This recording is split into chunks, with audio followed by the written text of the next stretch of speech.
भारत का मेवात कैसे बन गया मिनी पाकिस्तान? मोदी की आंखों में फिर झोंका पाकिस्तानी धूल। मेवात की सच्ची खबर सुन के हर देशवासी का खौल जाएगा खून। फायदे अनेक, नारा सिर्फ एक। 1.5 साल पहले देश ने मेवात पार्ट 1 देखा, कुछ दिनों बाद मेवात पार्ट 2। अयोध्या से भी बुरी कहानी। प्रधानमंत्री आवास से ठीक 120 किलोमीटर दूर एक शहर है जिसका नाम है मेवात। आखिर मेवात में ऐसा क्या हुआ कि आरएसएस ने वोटिंग होने के बाद ही एग्जिट पोल से पहले ही मीटिंग बुला ली? यूपी सीएम योगी आदित्यनाथ ने कुछ दिन पहले कहा था बटेंगे तो कटेंगे। अब उसकी तस्वीर और जीता जागता सबूत आपके सामने है। चुनाव के दिन मेवात की तस्वीर में ही छिपी है भारत को तोड़ने की पूरी कहानी। आप चाहें तो ये रिपोर्ट यहीं छोड़ सकते हैं, लेकिन अगर आपको देश की चिंता है तो आप पूरी रिपोर्ट सुनिए।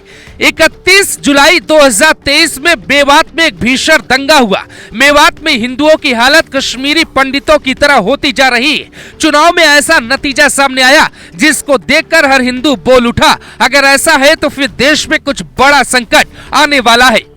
साल 2011 की जनगणना के मुताबिक मेवात में मुसलमानों की कुल आबादी 80% है, इसीलिए मेवात को मिनी पाकिस्तान कहा जाता है। चुनाव के दौरान ये बात चर्चा में रही।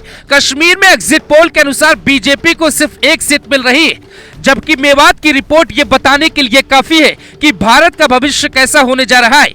हरियाणा में कुल वोटिंग से ज्यादा मेवात में वोटिंग प्रतिशत देखकर नरेंद्र मोदी, मोहन भागवत, हिंदू नेताओं और योगी की आंखें फटी की फटी रह गई। अगर ये रिपोर्ट सही है तो फिर यूपी विधानसभा चुनाव में योगी का क्या होगा, इसका अंदाजा भी आपको पूरी रिपोर्ट देखने के बाद हो जाएगा। ये मेवात का पोलिंग बूथ है, सिर पर टोपी, हाथों में आधार कार्ड और मन में नरेंद्र मोदी को मिटाने का इरादा। वोट किसको किया गया ये अंदाजा भी आपको अगले कुछ सेकंड में हो जाएगा। सेंटर फॉर पॉलिसी स्टडीज ने एक सर्वे किया। सर्वे में बताया गया कि आने वाले वक्त में मेवात को मुस्लिम क्षेत्र के रूप में स्थापित किया जा सकता है। 1971 की जनगणना के मुताबिक मेवात में 62% मुस्लिम आबादी थी, लेकिन साल 2011 तक कुछ क्षेत्रों की आबादी 87% तक हो गई। 2005 में गुड़गांव और फरीदाबाद का हिस्सा अलग कर मेवात बनाया गया।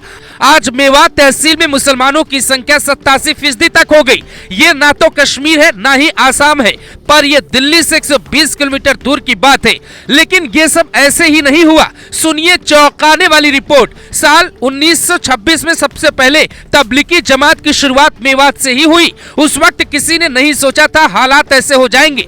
तबलीगी जमात की स्थापना करने वाले मौलाना इलियास ने हिंदू गांवों में जाकर इस्लाम को थोपा, डराया, धमकाया और अचानक से आबादी दोगुनी हो गई। हिंदू डरकर या तो चला गया या तो फिर सर झुकाकर आज भी रहता है। मेवात में हिंदुओं पर ऐसा अत्याचार बढ़ा कि न्यायाधीश पवन कुमार को जांच करनी पड़ी और जो रिपोर्ट आई वो आपका दिमाग घुमा देगी। 2020 में पूर्व न्यायाधीश पवन कुमार की अध्यक्षता वाली कमेटी में कहा गया कि मेवात मिनी पाकिस्तान बन चुका है। अपनी रिपोर्ट में जज साहब ने यह भी लिखा, मेवात दलितों का कब्रिस्तान बनता जा रहा है। रिपोर्ट बहुत डरावनी है। रिपोर्ट में लिखा गया इस्लामवादियों के डर के कारण 48 में से केवल 19 दलित पीड़ित सामने आए। रिपोर्ट में लिखा गया लड़कियों को अपनी पढ़ाई जारी रखने में दिक्कत हो रही है, धर्म परिवर्तन हो रहा है। मेवात में हरियाणा की कुल विधानसभा में से सबसे ज्यादा वोटिंग हुई ताकि बीजेपी को हटाया जा सके। बीजेपी के हटते ही वहां के हिंदुओं का क्या हाल होगा ये तो भगवान ही जाने। इस पर भी एक चौंका देने वाली रिपोर्ट है।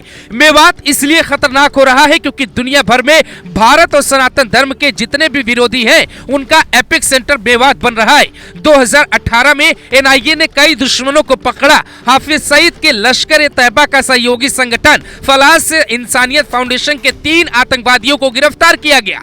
3 में से एक सलमान मेवात का ही रहने वाला था और भारतीय मुसलमान था। यहाँ तक कि पाकिस्तान के फंड पर गांव-गांव में मस्जिद तक बनवाई गई। सुनियोजित तरीके से मेवात को इस्लामिक क्षेत्र घोषित करवाने की मांग की जा रही है। अब सुनिए एक और आंख खोल देने वाली रिपोर्ट। मेवात में करीब 68.3% वोटिंग हुई। दुबई से लेकर अरब तक जितने भी मुसलमान थे उन सबको बुलाया गया। एक एक वोट के लिए लाखों खर्च किए गए। एक अखबार की रिपोर्ट दावा करती है कि मुसलमानों की कुल आबादी के हिसाब से देखिए तो लगभग 90% मुसलमानों का वोट कांग्रेस को गया, जबकि हिंदू देखता रह गया। भगवान आएंगे तो मेवात के कुछ मुसलमानों से बचाएंगे।